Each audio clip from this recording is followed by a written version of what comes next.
순종의 문제입니다. 순종을 해도 부분적으로 순종하는 채 그렇게 하지 마시고 100% 온전한 순종을 하나님께서는 우리에게 뜻하시고 있다는 것입니다. 기독교는 한마디로 말하면 사랑이다, 믿음, 소망, 사랑 이런 말도 하는데요. 그거는 차후의 문제입니다. 기독교는 순종의 종교입니다. 순종하지 않는 사랑, 순종하지 않는 소망, 이거는 성립이 안 되는 거예요. 순종이 있고 나서 사랑이 있는 거예요. 중요하죠. 말씀에 대한 순종이 가장 우선적입니다. 말씀에 대한 순종을 하라고 하면은 내 뜻과 내 욕심을 내려놓지 않으려고 하는 자기 고집들, 또 근위에 대한 반감, 이런 부분, 진리에 대한 거부감, 이런 부분들이 우리 속에 깊이 뿌리 잡고 있는데 이것을 우리가 어떻게 순종의 영으로 바꾸어낼 수 있는가? 이게 신앙생활의 핵심입니다. 이거는 신앙생활 오래 한다고 되지 않아요. 오래 하면 더 위험할 수도 있습니다. 계속 말씀 앞에 자기 자신의 이걸 중심을 바꾸어내야 되는 것입니다. 사울은 이스라엘의 초대 왕이었습니다. 초대 왕이라고 하는 것은 이거는 어마어마한 영광입니다. 초대 왕. 그리고 자질이 너무 뛰어났어요. 겸손했고 성실했고 최선을 다했고 부모를 그렇게 공경을 하고 백성 위한 것이라면 끔뻑 죽을 정도로 헌신을 했는데 딱 하나 부족한 게 있었습니다. 온전한 순종을 못했습니다. 순종 안 한 건 아니에요. 온전한 순종을 못했습니다. 다 좋은데 하나가 제대로 안 돼. 그건 다 안 된 거예요. 무슨 말인지 알겠죠?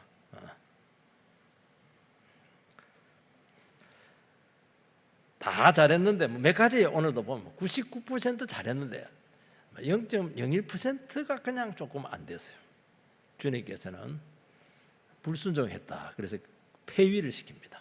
이렇게 무서운 거예요, 여러분들이. 여러분들께서 순종의 영으로 완전히 변화가 되어서 하나님께서 오늘 장로님께도 기도하셨는데 영원히 쓸 수 있는 그런 제목들이 되기를 주의 이름으로 축원드립니다. 하나님께서는 첫 번째로 사울에게 늘 미꾸라지처럼 빠져나갔는데 말씀에 순종할 수 있는 기회를 다시 주셨습니다. 1절 말씀을 같이 읽겠습니다. 시작. 사무엘이 사울에게 이르되 여호와께서 나를 보내어 왕에게 기름을 부어 그의 백성 이스라엘 위에 왕으로 삼으셨은즉 이제 왕은 여호와의 말씀을 들으소서. 여호와께서 나를 보내어 왕에게 기름을 부어 그의 백성 이스라엘 위에 왕을 삼으셨은즉, 굉장히 길게 서론을 이야기를 해요. 네가 어떻게 왕이 된 줄 아느냐? 이것을 아주 심각하게 다시 한 번 더 되돌아보고 상기를 시키라는 것입니다. 이런 말을 하는 이유는 내가 기대한 지금 왕의 모습에서 자꾸 지금 벗어나고 있다. 굉장히 네가 이 상태로 가면 굉장히 위험하다 하는 것이 전제가 되어 있는 말씀인 것입니다. 네가 왕이 되기 전에 얼마나 참 순수했고 겸손했는데 왕이 되고 난데 얼마 되지 않았는데 어떻게 사람이 이렇게까지 변질이 될 수가 있느냐 하는 질문을 던지고 있는 것입니다. 충격이죠. 하나님의 종의 모습이 아니고 이제 나는 왕이 되었다. 왕이 못할 게 뭐 있냐? 나는 재량권을 가지고 있고 내 마음대로 다 할 수가 있다. 지금 그 길로 가고 있지 않느냐? 굉장히 위험하다는 것입니다. 지금. 그래서 뭐라고 말씀하냐니까 이제 왕은 여호와의 말씀을 들으소서. 이스라엘 왕에게 제일 중요한 것은 리더십이 어떻고 카리스마가 어떻고 은사가 어떻고 군사력, 지휘 능력 이런 것들이 아니에요. 이제 왕은 다시 한 번 더 기회를 줄 텐데 지금 하고 있는 이 말씀을 들으라는 겁니다. 이 말은 시험을 내겠다는 거예요. 이 시험에 합격을 하면은 그 전에 잘못했던 거 다 묻어둘 테니까 이 시험 한번 잘 치르라는 것입니다. 그 이스라엘 왕의 덕목은 다른 게 아닙니다. 다른 게 조직력이 어떻고 그런 게 아니고요.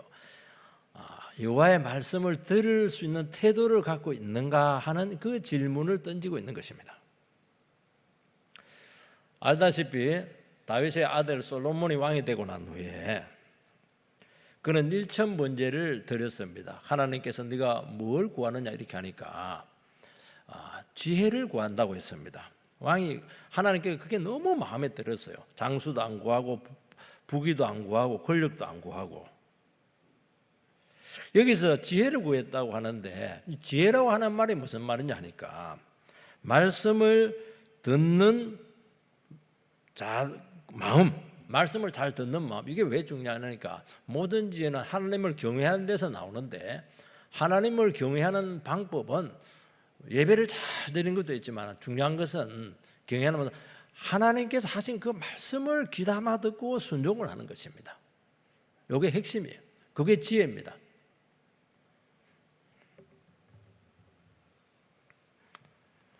그것은 뒤에서 반대로 이야기하면 내가 지금 하나님의 말씀이 안 들리고 있고 하나님의 말씀을 순종하는데 어려움을 겪고 있다 한다고 하는 것은 여러분 영혼의 상태가 굉장히 지혜롭지 못하다, 미련하다, 영혼이 굉장히 둔탁해져 있다 하는 검증입니다. 다른 걸 묻지 않아요. 사울왕은 왕이 되자마자 뭘 했냐니까 말씀이 안 들렸어요. 여기서부터 전부 다 문제가 다 터졌습니다. 언제까지? 길보아 산에서 전사할 때까지 안 들어요. 신기합니다. 하나님의 말씀을 안 듣습니다. 듣는 채 한 겁니다. 그리고 결정적인 제일 중요한 순간에는 절대로 하나님 뜻대로 안 합니다.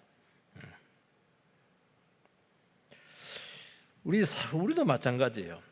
평소에 또 이렇게 일반적으로 살 때는 그런 사람이 아닌데 지위가 높아졌다든지 직분을 받았다든지 관직에 올라갔다든지 이렇게 하면은 막 어깨에 힘이 들어가고 또 목소리가 달라지고 막 눈이 좀 이렇게 막 이렇게 매서워지기도 하고 그리고 말을 안 듣습니다. 왜냐하니까 내가 높아진 것이죠.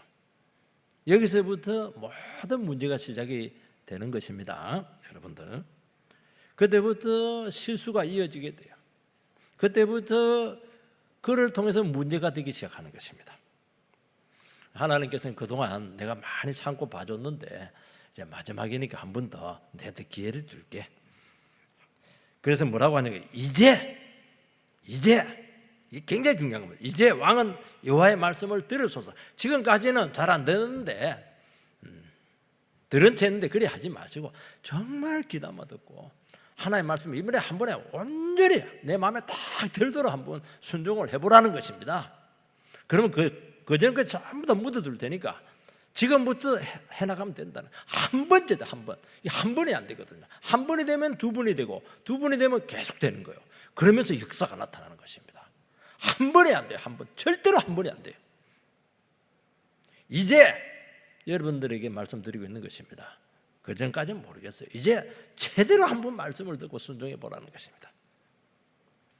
2절 3절 말씀을 같이 읽겠습니다. 시작.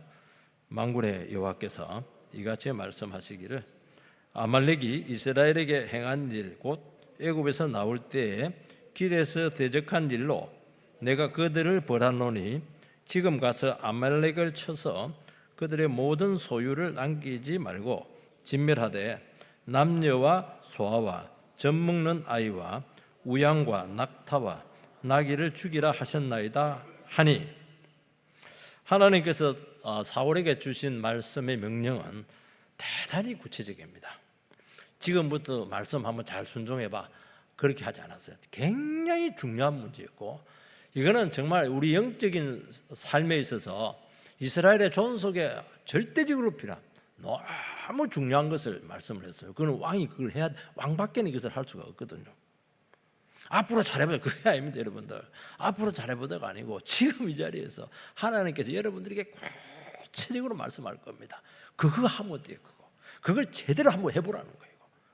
사울에게만 있는 게 아니고 우리도 각자 중요한 문제가 있거든 알잖아요. 하나님께 구체적으로 우리에게 말씀하고 있는 것이 있거든요.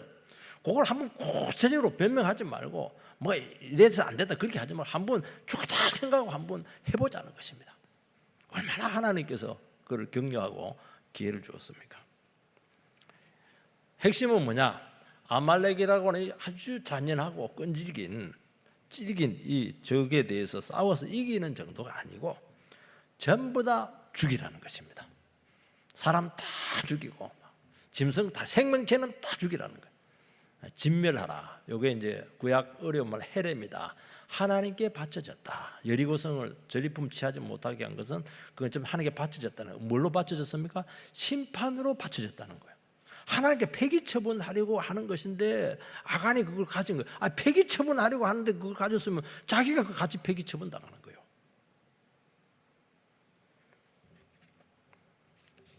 아말렉은 하나님의 심판의 대상이므로 절대로 손대지 마라. 그리고 숨쉬는 것들은 전부 다 죽이라는 것입니다. 사람들은 이것을 잘 이해를 못해요. 하나님이 너무 잔인하다, 사랑이 하나님이 아니시다 그렇게 하는데요. 아말렉을 알면 그런 말이 안 나옵니다. 아말렉은 오랫동안 하나님을 대적했고 그리고 그 문화 자체가 그 시스템 자체가 전부 다 하나님을 대적하는 그런 것으로 되어 있습니다. 문제 멀리 떨어지면 상관이 없어요. 가까이 있어요.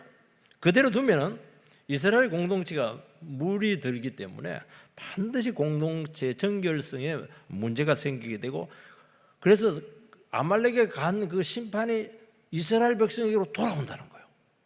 그러니까 아말렉을 진멸하든지 너희들이 죽을 각오를 하든지 둘 중에 하나를 선택하라는 거예요. 공존은 안 된다는 거예요. 공존이 안 돼요. 공존이 되면 되게요. 이스라엘 백성이 착각한 게 뭐냐? 공존이 된다고 생각하는 것입니다. 가나안 족속들을 물리쳐라 이 말은 다 쫓아낸다는 것은 공존이 안 되기 때문에 그러는 거예요. 뭐 실용적으로 뭐 일꾼 삼고 그게 아니라는 거예요. 도움이 되고 그게 아니에요. 그게 문제가 아니에요. 그들이 있으면 반드시 너희들이 부패하게 될 텐데 싹 잘라내라는 것입니다. 하나님을 잔인하다고 오해하는 것은 죄의 성격을 모르기 때문입니다. 죄는 진멸의 대상입니다. 몸 안에 암덩어리가 있어요. 그런데 이 암덩어리가 내 살이잖아요. 좀 못돼서 그렇지. 내 살 욕심이 많아서 그렇거든, 이 암이. 그래서 내 영양분을 막 쭉쭉 다 빨아먹어요. 그대로 두면은 됩니까 안 됩니까? 좋은 세포까지 다 죽어요. 자기가 죽어요. 수술해서 싹 도려내야 됩니다. 여러분 암 수술 봤죠? 위암 수술하는 거 보니까 뭐 조그만한데 위 전체를 다 드러내더라고. 그것도 안 돼요. 그것도 안 되고 항암 치료하고 그것도 안 돼요. 방사선 치료하고 그리고 5년 동안 지켜보고 5년 하고 나서 완치 판정 받고 그리고 또 지켜봐요. 이게 암덩어리입니다. 이게 죄예요. 죄덩어리예요. 재발하거든요. 재발하면은 손을 못 씁니다. 죽어야 됩니다. 하나님께서는 사울에게 구체적으로 진멸해야 될 대상 일일이 거론합니다. 소아들, 아이들. 왜냐하면 우리 애들 어떻게 건드려요? 불쌍해라, 귀여운 것들 천사 같은데. 무슨 천사요? 그들도 안에 죄의 독이 딱 들어있는데. 어린 암소, 이거 뭐 돈 되는데. 큰일 난다는 거예요, 그렇게 하면은. 그러니까 대단히 신중하고 엄중하게 직무를 수행하게 했습니다. 뭐라고 하냐니까 아말렉이 이스라엘에게 행한 일 곧 애굽에서 나올 때 길에서 대적한 일을 하나님께서 기억을 하고 이번에 네가 이제 평안하게 되었고 만건의 안정이 되었으니까 한번 이 굉장히 중요한 이스라엘의 암덩어리를 한번 네가 제거해 보라는 것입니다. 아말렉은 이스라엘 백성들이 출애굽을 했었을 때 홍해를 건너고 10가지 재앙을 일으킨 그 위대한 민족 아니겠어요? 다른 주위에 있는 그 나라들은 감히 이스라엘 백성들을 대적을 못했어요. 그런데 아말렉은 겁이 없어. 나오자마자 그냥 쳐버렸어요. 그리고 치는데도 전공법을 쓰지 않고 굉장히 야비합니다. 뒤에 노약자들, 어린이들, 아녀자들 뒤에서 쳐버리는 거예요. 그러니까 얼마나 이스라엘 백성이 낙심이 되었겠어요. 만약에 이들을 꺾지 않으면은 그들은 광야에서 그래도 광야도 힘들어 죽겠는데 이 암덩어리 때문에 그냥 저주로 잠이를 한다는 것입니다.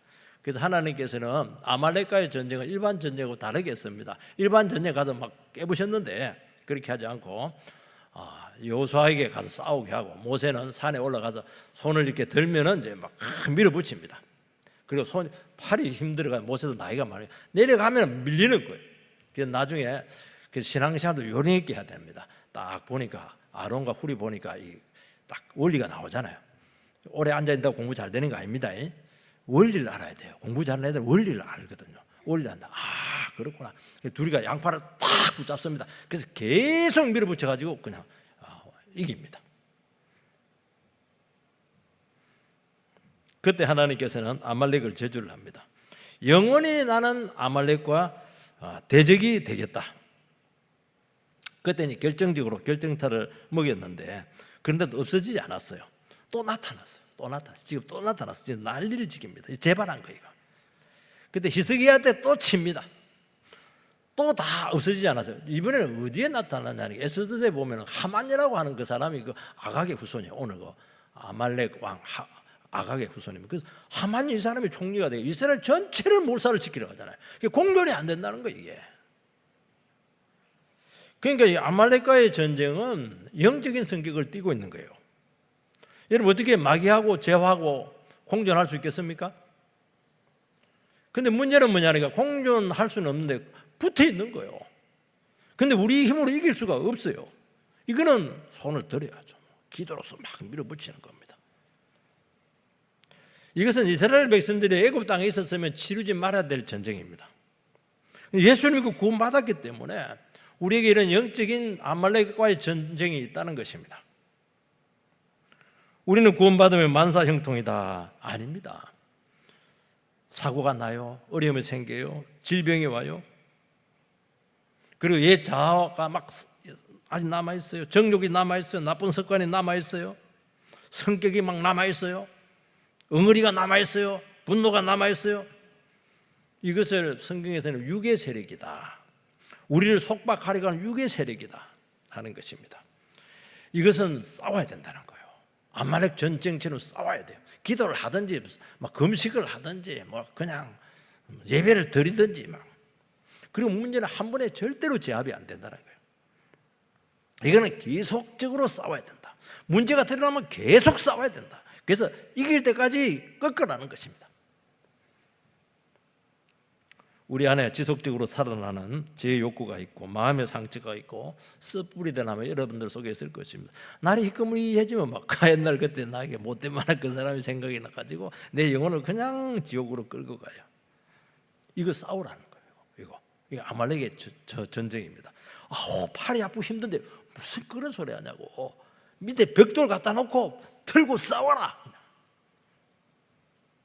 타협하거나 물러서면 안 된다. 안식 없다는 거예요. 광야 순례길 우리가 걸어가야 되는데 거기서 무너지면 절대로 가나안 땅에 못 들어갑니다. 우리가 싸우면 내가 돕겠다는 거예요. 안 싸우면 너희들이 제압당한다는 것입니다. 하나님께서는 이 엄중한 영적인 싸움을, 그리고 개인에게만 달려있는 것이 아니고 이스라엘 민족 전체 영성이 달려있는 이 문제를 한 번 너에게 줄 텐데, 하나님 우리가 시험 줄 때 시시한 거 안 줍니다. 시장 갔다 올 때 기도해가 왔냐, 그것도 중요하겠지만 그런 게 안 줘요. 정말 중요한 문제잖아. 이거 한번 제대로 한번 해보자는 거예요. 왜냐면 여기 이것만 되면은 다 끝난다는 거예요. 너 시험 한번 제대로 한번 치러봐. 지금까지 잘못했더라도 이번에 잘하면 전부 다 회복된다는 거예요. 할렐루야. 여러분, 지금까지 어떻게 살았을지라도 제대로 한 번만 순종하시기 바랍니다. 다 회복될 줄 믿습니다. 과거 다 없어질 거예요. 두 번째, 불안정한 순종은 하나님을 욕되게 했다는 것입니다. 4절에서 7절 말씀을 같이 읽겠습니다. 4절에서 7절 말씀 시작. 사울이 백성을 소집하고 그들을 들라임에서 세어보니 보병이 20만 명이요 유다 사람이 10,000명이라. 사울이 아말렉 성에 이르러 골짜기에 복병시키니라. 사울이 겐 사람에게 이르되 아말렉 사람 중에서 떠나가라. 그들과 함께 너희를 멸하게 될까 하노라. 이스라엘 모든 자손이 애굽에서 올라올 때에 너희가 그들을 선대하였으므로 이에 겐 사람이 아말렉 사람 중에서 떠나니라. 사울이 하윌라에서부터 애굽 앞 술에 이르기까지 아말렉을 치고, 사울은 이 명령에 순종합니다. 그래서 백성을 소집했는데 21만 명이 모이게 되었고, 기습을 해서 하나님 능력으로 완성을 합니다. 대개 이스라엘 전쟁은 적이 쳐들어와요. 블레셋이 쳐들어오니 그렇게 해서 응징 차원에서 하게 되는데, 이번에 하나님께서 치라는 것입니다. 이 굉장히 중요한 문제입니다. 여러분, 영적인 전쟁은 여러분들이 먼저 선제 공격할수록 좋아요. 내 속에 지금 뭐가 올라온다, 그러면 막 새벽에 나오면 돼요. 선제 공격을 하라는 거예요. 그러면 완성을 시켜주겠다는 것입니다. 8절 9절 말씀을 같이 8절 9절 시작. 아말렉 사람의 왕 아각을 사로잡고 칼날로 그의 모든 백성을 진멸하되, 사울과 백성이 아각과 그의 양과 소의 가장 좋은 것 또는 기름진 것과 어린 양과 모든 좋은 것을 남기고 진멸하기를 즐겨 아니하고 가치 없고 하찮은 것은 진멸하니라. 사울은 완성을 했습니다. 그러면 어떻게 해야 됩니까? 전부 다 진멸시켜야 됩니다. 그런데 하찮은 것들은 전부 다 죽이고, 애들도 다 죽이고, 사람도 죽이고, 제일 중요한 거, 제일 소중한 거, 아각 왕 한자 딱 살려놓습니다. 왕은 이용 가치가 크거든요. 왕 데리고 가면 막 인기가 팍 올라갑니다. 그리고 노예로 팔아도 비싸요. 명성이 막 올라갑니다. 양과 소, 막 좋은 기름진 거, 그냥 이렇게 삐쩍 마른 건 아니고 그건 다 죽이고, 어린 양 이거는 막 비싸. 이거는 어린 양 이거는 막 잘 크니까. 그래서 진멸하기를 즐겨하지 아니하고 그렇게 했다는 것입니다. 왜 그랬어요? 죽이려고 하니까 너무 아까워. 소 한 마리 500만 원인데 10마리면 5천만 원이다. 100마리면 5억이다. 5억이 어디냐? 못 죽여요. 이게 한계, 이게 한계. 못 죽입니다. 최고의 전리품이죠. 최고의 전리품. 그래서 딱 챙깁니다. 그리고 왜 다 죽입니까? 하나님 너무하지. 하나님 그래도 그렇지, 아무리 그래도 그렇지. 다 죽이면 어떡해? 그 착한 사람도 있을 텐데. 하나님 너무 잔인하셔. 이러면서 또 나는 지금 용병들도 많은데 월급을 줘야 되는데 월급 누가 줘요? 이거 돈 생길 때는 없는데. 아까운 거예요. 사울은 하나님의 명령에 잘 순종했습니다. 그런데 90% 순종한 것 같아요. 그 1%를 안 합니다. 그거는 불순종이에요. 그거는 순종 안 했다. 더 나쁘다고 얘기하는 것입니다. 아예 하지 말지. 아예 안 한다고 해야지. 한다 해놓고 왜 그렇게 하냐고. 한다 해서 확실하게 해야지. 믿음 생활해서 확실하게 해야지. 하는 것도 아니고 안 하는 것도, 그거 뭐냐 하는 거예요 지금. 이거. 사울의 이 행동은 단지 얼마를 순종했는가 퍼센테이지가 아닙니다. 신학적인 심각한 문제가 생긴다는 것입니다. 사울은 지금 너무나 엄중한 사명을 받았어요. 이거는 악을 심판하는 사명자 역할을 감당하라는 것입니다. 어떻게 악과 타협할 수가 있느냐? 하나님의 분노를 나타내야지. 어떻게 너의 명예와 이익을 위해서 이걸 챙기느냐? 그래서 전쟁의 성격을 바꿔놔 버렸어요. 하나님께서 죄를 얼마나 혐오하는지, 하나님의 대적 원수를 얼마나 잊지 않고 심판하는지. 아말렉이 그게 300-400년 전의 일 아니겠어요? 하나님은 절대로 기억을 잊어버리지 않아요. 왜냐하면 그거는 반드시 없어져야 될 것이거든요. 하나님께서 300-400년 동안 잊지 않고 기억하고 있다가 너에게 맡겼는데 어떻게 그렇게 여유를 가질 수가 있겠는가? 그 하나님을 욕되게 했다는 것입니다. 여러분, 사적인 이해관계를 고려한다든지 정치적인 고려를 한다든지 순종해서 자기 판단에 들어가면 다 욕을 합니다. 요렇게 딱 돼요. 순종 안 하는 거 아닙니다. 다 잘했어요. 100개 중에 99개 잘했어요. 하나를 안 하는데, 하나가 제일 중요한 겁니다. 하나 안 하는 건 다 안 하는 거예요. 다 안 하는 게 하나님을 그것 때문에 욕되게 하고 변질을 시키는 거예요. 그래서 문제라는 거예요.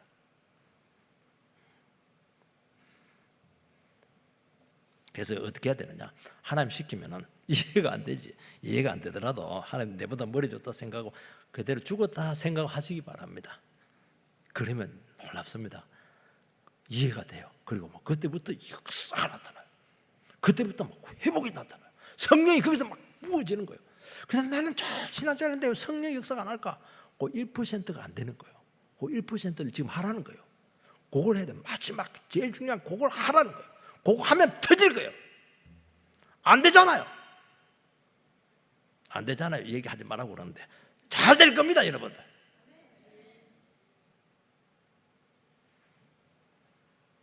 사울은 아말렉의 재산을 취하고 왕을 살려 데려왔습니다. 죄에 대한 심판을 상업적인 것으로 바꾸었어요. 강자가 약자를 약탈하는 것이 되었어요. 신앙의 논리를 경제의 논리로 바꾸어 버렸습니다. 그래서 그의 경제 논리가 들어오면 안 돼요. 경영학, 회계학 이런 거 들어오면 믿음의 원리가 들어와야 돼요. 우리의 싸움은 진리의 싸움입니다. 영적인 싸움에서 사사로운 이해관계를 우선시하거나 욕심이나 감정이 들어가면 결과와는 아무 상관이 없어요. 결과는 아무 상관이 없어요. 그거는 반드시 패배한 것이고 하나님을 욕되게 한다는 것입니다. 그래서 우리는 100% 하나님의 영광을 위해서, 그의 영광을 위해서, 영혼의 회복을 위해서 순종을 하셔야 되는 것입니다. 여기서 문제가 다 생긴다는 거예요. 사도행전 5장에 보면 아나니아 삽비라 사건이 나오는데요. 재산의 반을 드리고 다 드렸다는 게 거짓말했죠. 이게 왜 부부가 죽어야 될 그렇게 큰 무서운 죄입니까? 이 사람들은 헌금이라고 하나님의 강력한 은혜의 도구를 인정 욕구로 바꿔버린 거예요. 그래서 헌금의 의무를 변질을 시켰어요. 그리고 하나님을 속였습니다. 성령이 역사하는 성령의 공도 하나님 임재가 있는데 거기서 막 뻔뻔스럽게 다 냈어. 그러니까 다 냈다는 거예요. 베드로가 딱 대놓고 이야기하는데 다 냈다는 거예요. 바로 죽었어요. 무섭습니다 이거 여러분들. 그래서 왜냐니까 이게 엄중하게 따르는 이유가 지금 초대교회 때 막 불이 붙어가지고 교회가 막 핍박 가운데 막 부흥되는데 막 미선이 들어왔잖아요. 거짓말 통하면 안 되죠. 이거는 얼마나 중요하냐니까 초대교회의 부흥을 끄는 아주 무서운 거였어요. 재산 반이 얼마나 아까워요. 그게 뭐가 중요하냐니까. 거짓말하기 거짓말. 헌금을 갖고 다른 목적을 갖고 있잖아. 헌금을 통해서 지금 바나바처럼 그렇게 막 투표에 표 많이 나르고 한 거 아니야? 지금? 하나님을 죽였고 죽음으로 심판을 받습니다. 여러분, 하나님의 영광은 인간의 불순종으로 절대로 회상당하지 않습니다. 하나님은 거룩한 능금, 은혜의 도구를 개인의 욕망 도구로 1%라도 사용되는 것을 큰 죄로 보셨습니다. 순수하게 하면 돼요. 아니면 반 주고 참 믿음이 없어 반뿐이 안 줍니다. 반이 어딘데 반이. 여러분 집 팔아가지고 반 내겠어요? 못 내잖아요. 순수한 헌금이 되고 순수한 헌신이 돼야지. 열심히 하고 잘하는데 이 순수성이 의심이 돼요. 우리도 의심이 되는데 하나님 의심 안 하시겠습니까? 내 거 챙기거나 뭔가 인본적인 계산 이거 절대로 안 됩니다. 이거 하나님께도 영광 나에게도 영광 안 됩니다. 하지 마세요. 온전히 순종하라는 것입니다. 온전히. 열왕기하 5장에 보면은 게하시가 엘리사의 시종 아니겠어요? 나만이 나병에 치르고 나서 막 어마어마한 선물을 갖다가 주니까 엘리사가 딱 거절합니다. 근데 돌아가고 있는데 게하시가 몰래 갑니다. 그래서 어떻게 하냐니까 뭘 받았냐니까 딱 옷 2벌 하고 10벌 중에 옷 2벌을 받았고 또 은 10달란트 중에 2달란트를 받았습니다. 그게 이제 엘리사에게 발각이 돼가지고 나병이 그에게 들어가는 것을 알 수가 있습니다. 여러분 은 10개 중에 2개 받았어요. 금은 6,000개입니다. 금은 달라 소리 안 했습니다. 옷도 옛날에 옷이 귀했잖아요. 10벌 중에 2벌입니다. 왜 2벌입니까? 지금은 다 날아가서 버려야 되고 2개 있어야 빨고 입고 이렇게 하거든요. 이거는 최소 기초 생활비예요. 최소. 선지자 밑에 있으니까 늘 이렇게 생활이 불안정하니까. 여러분, 계시를 이해해야 됩니다. 얼마나 힘들었으면 가가지고 그걸 좀 달라 했겠어요. 금 달라는 것도 아니고. 너는 너무 이해가 잘 돼. 여러분, 열왕기하 5장 말씀을 띄워주시기 바랍니다. 열왕기하, 자, 시작. 들어가 그의 주인 앞에 서니 엘리사가 이르되 게하시야 내가 어디서 오느냐 하니 대답하되 당신의 종이 아무데도 가지 아니하였나이다 하니라. 엘리사가 이르되 한 사람이 수레에서 내려 너를 맞이할 때 내 마음이 함께 가지 아니하였느냐. 요 그때 두시기 바랍니다. 가가지고 수레에서 가서 좀 달라고 이렇게 한대. 내 마음이 너와 함께 가지 않았어? 너 내 마음 몰랐어 지금? 왜 그 어마어마한 선물을 내가 거절한 이유를 왜 몰랐어? 지금 이스라엘의 적인 철천지 원수인 아람 왕 나만에게 나병에 치료되는 어마어마한 은혜가 지금 넘어가고 있는데 네 지금 돈 받을 때야? 지금? 그 얘기하는 거야. 너 내 마음 몰라? 너 하나님 마음 몰라 지금? 너 모르고 있잖아. 물론 이해가 돼. 너무 쪼들리게 살았어. 쪼들리게 사니까 막 눈이 그걸 보니까 거절하니까 막 눈이 뒤집어진 거예요. 야, 무슨 내가 왜 그 어마어마한 선물 안 받은 줄 알아? 선물 받으면 은혜 줘놓고 나서 돈 받았다. 계산 끝난 거 아니야? 나 계산하기 싫다네. 어떻게 은혜와 어마어마한 금덩어리하고 바꾸자는 거예요. 근데 그걸 왜 마음을 몰라? 은혜가 얼마나 귀한데 돈하고 바꿀 수 있는 거야 그거? 그냥 흘려보낸 거 아니겠어요? 그 마음을 왜 모르냐는 거예요. 그러면서 뭐라고 하냐니까. 그러고 은과 옷은 이해가 돼요. 감남은 포도원, 양, 소, 종 받을 때냐는 거예요. 그 말하면 이스라엘 백성 전체가 지금 여기에 다 놀라한다는 거예요. 전부 다 감남은 가지고 팔아먹고 포도원 가지고 그냥 배교하고 막 양 가지고 그냥 타협해버리고 막 그런다는 거예요. 그러니까 이스라엘의 은혜 촛대가 적에게 넘어가고 있는 이런 엄중한 시절에 왜 그 죄를 짓느냐? 이게 용서받을 때냐?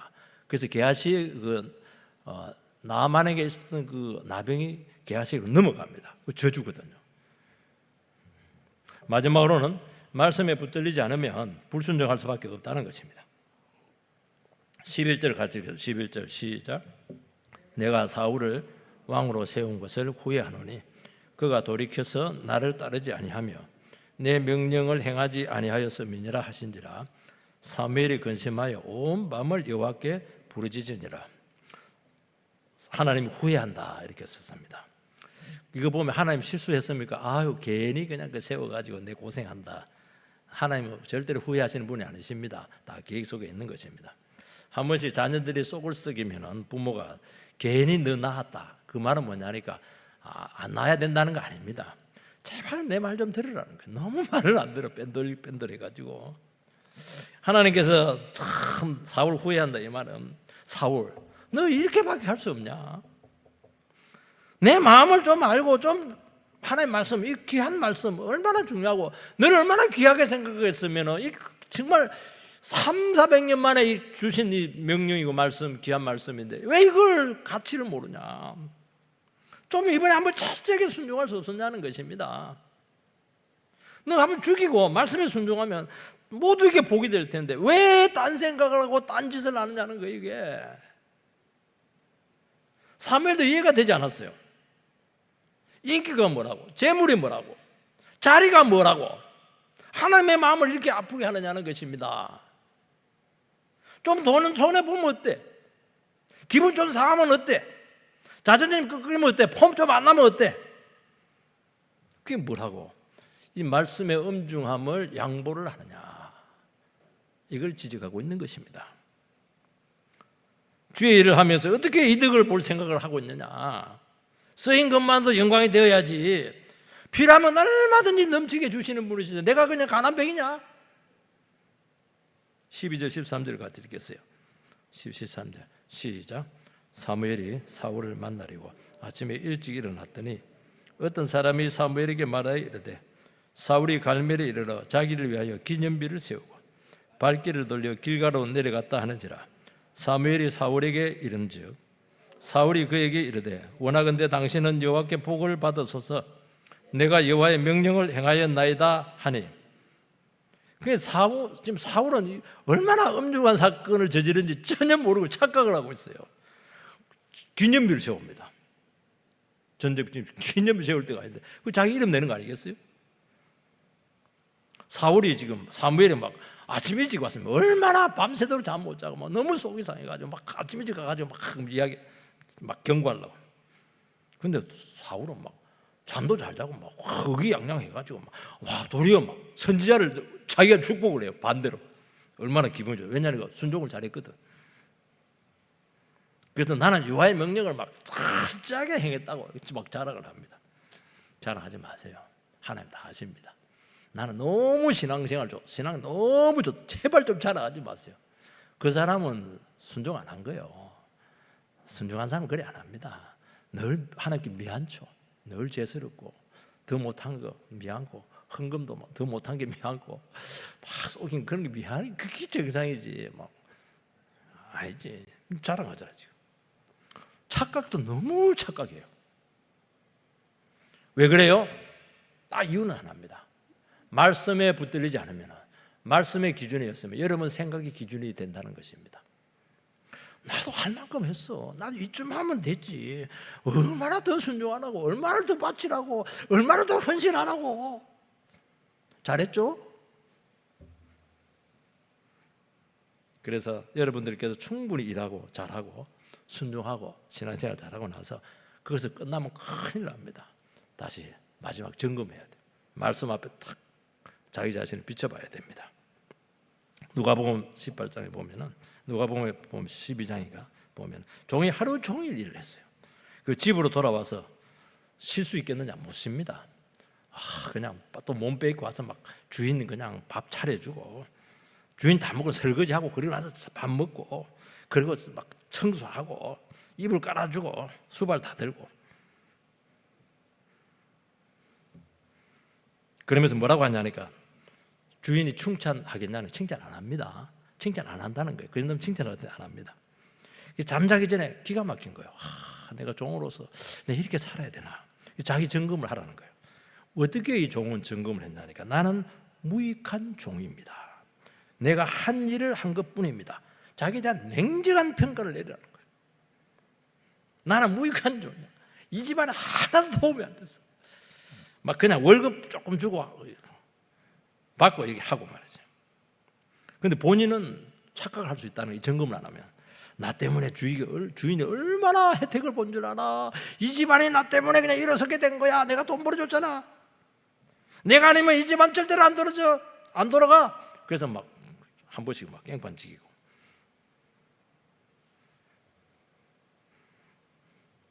대접받으려고 하고 자기 주장하잖아요. 그러면 어떻게 합니까? 굉장히 이 종이 부담스러워져요. 쫓아냅니다. 왜냐하면 네 아니고도 할 사람 많다는 거예요. 여러분 계산 잘 하셔야 돼요. 냉정해야 됩니다. 여러분에 대해서. 여러분 아니면 안 될 것 같죠? 아닙니다. 쫓기면 합니다. 얼마든지 신선한 사람 더 많습니다. 여러분 주어진 자리가 얼마나 귀한 줄 아세요? 그걸 여러분들이 지켜야지. 누가복음 18장에 보면 바리새인과 세리가 성전에서 기도합니다. 바리새인들은 막 사람들 보는 앞에서 손들고 기도합니다. 하나님 저는 기도도 금식도 11조도 구제도 엄청나게 모범적으로 했습니다. 하지 말라는 거 아닙니다. 엄격한 신앙생활을 했기 때문에 일반 사람들은 막 굉장히 막 존경합니다. 와 바리새인님이라면서 와 수준 높습니다. 저는 이걸 부정하지 않습니다. 바리새인들도 처음에는 순수한 마음으로 출발했는데 나중에 보니까 막 칭찬도 없고 막 선망의 대상이 되고 이러니까 교만해지게 되고 막 변질이 되었어요. 와 하나님 이렇게 내 기도 잘하고 이렇게 내가 경건한 이 하나님도 너무 감격했죠. 자기 공로를 자랑하고 그리고 다른 사람 안 한 사람 세리지금 막 비판해버리고 세리는 있다가 구석에 앉아가지고 고개도 못 들고 가슴을 치면서 주여 죄인입니다. 불쌍히 여겨 주시기 바랍니다. 주님께서는 바리새인의 기도는 듣지 아니하시고 세리가 의롭다함을 받았다 그렇게 판정을 내렸습니다. 그 말은 뭐냐면 세리가 자기 점검을 잘했다는 거예요. 자기 모습을 제대로 본 사람은 바리새인이 아니고 세리라는 거예요. 여러분, 이게 굉장히 중요하다는 것입니다. 여러분, 자기 자신의 모습을 볼 수 있는 것은 다른 사람과 비교하면 안 돼요. 과거에 나와 비교해서도 안 돼요. 말씀 앞에 딱 자기를 비춰봐야 돼. 하나님 앞에 봐야죠. 여러분, 하나님 앞에 자기 자신의 모습을 보지 못하는 사람은 믿을 수가 없어요. 우리가 다른 사람을 믿는 이유는 저 사람 뒤에 하나님이 계시기 때문에 믿는 거예요. 저 사람 말을 신뢰하는 이유는 저 사람 뒤에 하나님께서 계시다는 것을 믿기 때문에 저 사람 말을 신뢰하는 거예요. 저 사람의 말 자체를 신뢰할 수는 없어요. 인간은 하나님을 두려워하지 않는데 그 사람의 약속을 어떻게 믿어요? 언제라도 바꿀 텐데, 사정에 따라서. 지금은 잘한 체 하지만 사정이 바뀌면 얼마든지 이상한 짓 할 텐데요. 지금 형편이 어려워서 수중하는 체 하는 거죠. 하나님께서는 사울에게 뭐라고 했습니까? 네가 작게 여길 때 이스라엘의 주권자가 되지 않았냐는 거예요. 작게. 그게 네 제대로 봤다는 거예요. 그때 그 모습에 초심을 버린다는 거예요. 여러분, 하나님 말씀을 떠나는 순간 누구든지 예외가 없습니다. 반드시 자기 중심적으로 생각을 합니다. 자기 자랑합니다. 다른 사람, 그러지 못한 사람 판단합니다. 정죄합니다. 하나님께서는 그 불순종에 더 진노를 한다는 거예요. 14절 15절 말씀을 같이 읽겠습니다. 시작. 사무엘이 이르되 그러면 내 귀에 들려오는 이 양의 소리와 내게 들리는 소의 소리는 어찌 됨이냐 하니라. 사울이 이르되 그것은 무리가 아말렉 사람에게서 끌어온 것인데 백성이 당신의 하나님께 제사를 하려 하여 양들과 소들 중에서 가장 좋은 것을 남기며 그 외의 것은 우리가 진멸하였나이다 하는지라. 사울은 막 순종 잘했다는 거예요. 그리고 막 전리품은 다 숨겨놨어요. 그런데 소들이 그냥 엄매 이렇게 한 거예요. 그 짐승 소리가 무슨 소리냐고 지금 드러났잖아요. 그러면 어떻게 해야 됩니까? 불순종해도 얘기해야죠. 그리고 아각 나와. 거기서 찍어버리면 돼요. 소 너 나와. 그거 찍으면 돼요. 그런데 변명을 하는 거예요. 짐승은 백성들이 제사용으로 끌고 왔습니다. 백성들의 잘못으로 탓을 돌려요. 이게 뭐냐니까 유체 이탈 화법입니다. 지가 주동을 해놓구나. 욕심을 숨기고 종교적인 이유로 핑계를 대고 있잖아요. 그러니까 사울은 뭐냐니까 돈을 포기를 못해. 명성을 포기를 못해. 사람의 눈을 포기를 못해. 그래서 말씀에 온전히 순종하지 못했어요. 그래서 불합격 이렇게 돼버렸어요. 참 신기하죠. 한 번 하면 될 텐데, 성령이 터질 텐데, 이야 하나님의 인정이 올 텐데, 하나님 여기서 폐위가 돼. 여기서 폐위가 됐다고 하는 것은 왕기에 내려왔다는 건 아니고 왕의 이름만 가지고 있고 실제적인 왕은 아니라는 거예요. 하나님 인정 안 하는 겁니다. 여러분, 거짓말하고 변명하고 둘러대기 시작하면 더 이상 대화 안 됩니다. 그 이후부터는 이제 한 번 설교하고 나서 사무엘은 일절 상대를 못 합니다. 하고 싶어도 안 돼요. 이 정도 하면 안 돼요. 오늘 결론 내립니다. 하나님은 말씀 앞에 정직하게 반응하기를 원하고 있습니다. 날마다 말씀 앞에 내 중심을 점검하시기 바랍니다. 무엇보다 내 안에 어두운 것은 없는지, 욕심을 내려놓은 것은 없는지, 땀만 먹는 건 없는지, 99% 순종해도 온전한 순종이 아니라는 것을 엄중히 받아들이시기 바랍니다. 하나님의 말씀 앞에 내 자신을 내려놓지 않으면 결국 종교의 이름으로 자기 영광을 취하게 되고 주님을 욕되게 한다는 거예요. 경건을 구실로 죄와 불순종을 은폐한다는 거예요. 경건을 가장한 자기 기만이 된다는 거예요. 선으로 악을 위장할 수 있다는 것입니다.